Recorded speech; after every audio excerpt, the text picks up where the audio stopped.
Welcome to Winner Choice. If I purchased 11 books for rupees 10 and sold all the books at the rate of 10 books for rupees 11, the profit percentage is. நான் 11 புக்கை 10 ரூபாய்க்கு வாங்கி 10 புக்கை 11 ரூபாய்க்கு வித்தா எனக்கு கிடைக்கக்கூடிய லாப சதவீதம் என்னங்கிறத இந்த கொஸ்டின்ல பார்க்கலாம்.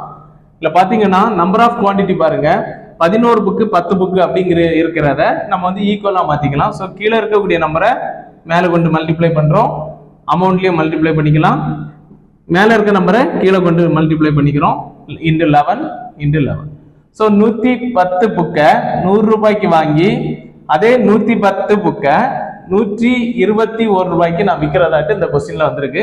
ஸோ எனக்கு 21 ரூபாய் லாபம் கிடைக்குது. ஸோ 100 ரூபாய்க்கு வாங்கின புக்கை 21 ரூபாய் லாபத்துல நான் விற்கதா இருந்தா எனக்கு கிடைக்கக்கூடிய லாப சதவீதம் ஸோ இன்டு 100 ஈக்குவல் டு 21% அப்படிங்கிறது சரியான விடை. ஸ்கிரீன்ல தெரியக்கூடிய கொஸ்டினுக்கு கமெண்ட்ல ஆன்சர் பண்ணுங்க.